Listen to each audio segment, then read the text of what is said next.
So, ito na yung araw na aminin namin sa inyo ni Carlin na yung inabando naming bahay, hindi na po namin mapapagawa. Last year, July 2023, nung nakuha namin yung lupa na yan, lupa lang siya nun. At napakaganda ng spot kasi sa mismong tapat siya nung Bulkang Taal kung saan sobrang memorable sa amin ni Carlin yan kasi doon naging kami ni Carlin. Doon niya ako sinagot. At doon namin gustong buuin yung pangarap naming pamilya na magbuo ng tahanan, pangarap naming bahay. Pero sadly to say na supposedly nung nag-groundbreaking kami, 1 year in the making para yung lupa ay maging bahay siya. Matatapos yung project house namin by this December, 4 na buwan na lang, kaya sobrang excited kami ni Carlin. Pero dahil sa contractor namin na tinarantado kami, in-scam kami, yung lupa namin na yan, hanggang ngayon, lupa pa rin. Kahit saan kasi tayo magpunta, dami nagtatanong sa amin na, Idol, kamusta yung bahay niyo? Alam mo yung nag-escape kasi kami sa totoo lang. Ano yun eh, parang little escape namin. Nag-Hong Kong kami, nag-Dubai kami, kasi ano kami, nakakulong kami sa problemang yun. Kaya nag-escape kami, parang nilibot namin yung, syempre yung babies, yung family namin, kumbaga, naging masaya kami sa kahit panandalian. Panandalian lang. Kasi pero medyo pag tinatanong kami, 'di ba sa Hong Kong, sa Macau, kahit saan tayo pumunta, Idol, kamusta na yung bahay nyo? Sa part na yun, nalulungkot kami kasi yung pagkamusta nila, wala kaming masagot kundi wala po eh. Ang hirap na kasi magtiwala ulit to the point na back to zero na naman kami. Alam mo yung pakiramdam na 1 taon mong hinintay na matapos yung project na to, yung project house na pangarap namin bahay. Tapos andito pa rin kami, wala pa rin nasimulan. Lupa pa rin yung lupa na nakinuha namin last year. Hindi ko akalain na darating tayo sa punto na to na sasabihin ko po sa inyo na pagdesisyonan namin na yung lupa namin na pagtatayuan sana namin ng pangarap na bahay ibibenta na. Ting! For sale! It's already for sale. Waki.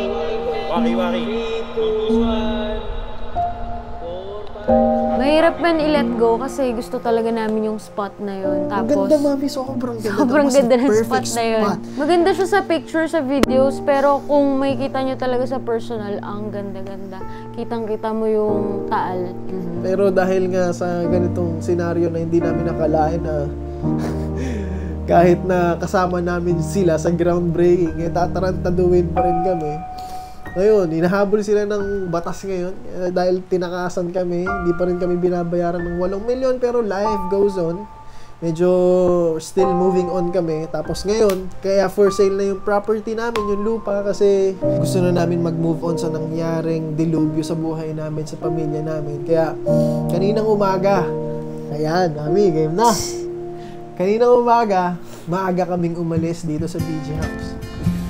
Good morning, BG House! Grabe, kahit ang lakas ng bagyo ngayon, ganda pa rin ang kadate ko.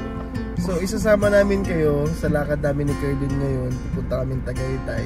Marami kaming errands doon. Dami natin kailangang lakarin lang ng mga importanteng bagay. Actually, tinatawag namin siyang The Secret Project. Pero isasama namin kayo this time. Yung secret project na yun yung maghahanap kami ng mga gawa ng house and lot sa Tagaytay. At yun yung date namin, dalawa ni Carlin.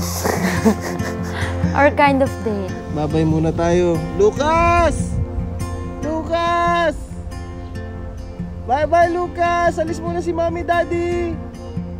Bye-bye! Love you! Siyempre kay Ram din, bye-bye! Di kita magagamit ngayon, lakas mo sa gas eh. Kahit na bahain kami, okay lang. Ang mahal mo eh. So, kahit bumabagyo, nag-window shopping kami ng mga bahay at iba't ibang property ang nasilip namin dahil ito yung way namin para maka-move on. Kaya nagpa-schedule kami sa Tagaytay na i-view namin yung mga bahay na gawa na for sale. Ito yung first property. Tara, silipin natin ang first property. Wow, there's a pool! So, ito yung view, veranda dito sa first property. second property. Tara, silipin natin. Yung type ng villa na to is like, ano siya, mala resort type. Tapos may mga ganito siyang secret backdoor meeting area. Third property. Ayan. So, ito yung mga kwarto niya dito. Ito yung pool niya. Yung fourth property, yan yung pinaka nagustuhan namin ni Camille. Sobrang aliwalas, love. Fourth property. Tara, silipin natin. This is the living area. Wala. Pwede yung si Lakito sa si Lucas dito. This is for adults, yun naman for kids. Yung bahay kasi namin, sobrang aliwalas din siya. Puro glass wall din siya. Tapos itong fourth property na silip namin, puro glass wall din siya, love. So, sobrang aliwalas talaga. It's located rin around Tagaytay. But the problem is, kulang yung mga kwarto. Dito yung cash. Dito kasha. So, you still have to look for another property. Ayan, kahit sobrang lakas ng bagyo ngayon dito sa Tagaytay, silipin natin to. It comes with swimming pool. Parang haba ng pool, mami ah. Hanggang doon. Ano? Tatlong palabas pala siya. Ito yung spot na roof deck area. So, first, second, third, fourth, fifth property at ito na ang pang-anim na property. So, this is the living area. Maliwalas, siyempre, kasi puro glass wall. Ito yung kanyang roof deck. It comes with table. Nakakalula din, love. Kapag nandito ka sa pinaka-tuktok sa rooftop. Pag dito ka pala, dun mo makikita yung labas. Ayan. Kasi pag nandun sa baba, wala ka makikita. Para sa'yo, love. Positive or negative? Sayang. Sayang, no? Ganda sana. Laki ng space niya, kaso hindi Hindi na nagamit. maximize. Barangay kami. Isang buong barangay kami, kaya hindi sapat yung 3 kwarto lang. Sa araw na to, nakasilip tayo ng 6 na bahay, mami.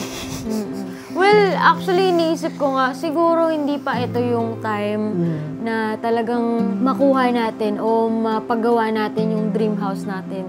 Total, bata pa naman tayo eh. Kaya siguro talagang mag-invest muna tayo sa property na, then kapag, makaipon-ipon, we sell that property, we buy another, diba? Ako naniniwala talaga ako na what is coming is better than what has gone. Faith lang talaga. Gusto ko talaga mag-stick doon sa plano na by this December, ma-push natin na magkaroon tayo ng bahay, mami. Kaya, kahit pangarap na pangarap ko magpagawa ng customized na bahay talaga natin, love, like yung supposedly yan. Kaso, nabulilyaso. Ngayon, alternative plan. No, hindi pa ito yung plano ni Lord. So, sabi mo nga, mami, may mas paparating pang mas magandang blessing. At baka bukas, may makita tayong magandang property, may magsabi sa inyo na, uy, ito, for sale, oh. Baka gusto yung bilhin to. Like, kahit resort, nakukonsider na namin bumili ng resort. Kaya baka ikaw, meron kang kilalang mga agent or broker or real estate na... Or owner. Owners na merong mga Para house direct and lot. owner. Or the same time, lupa namin na for sale na. Maganda yung spot na yan dahil corner lot yan. Tapos sa pinakataas yan, kita nyo yung overlooking ng Tagaytay. And under Philinvest yan. Kaya baka may kilala kayo or baka ikaw, baka gusto mong bilhin yung lote na to. Malaking tulong to para sa amin. Para makadagdag sa budget na bibilin namin house and lot ngayong December. Ayun, so ginawa na namin to para maka-move on sa problema na kinakain kami. Bukas, sisilip tayo ng mga mas magagandang property na pwede nating makita at tulungan nyo kami na mag-decide kung ano yung mga property na maganda at pasok para sa amin.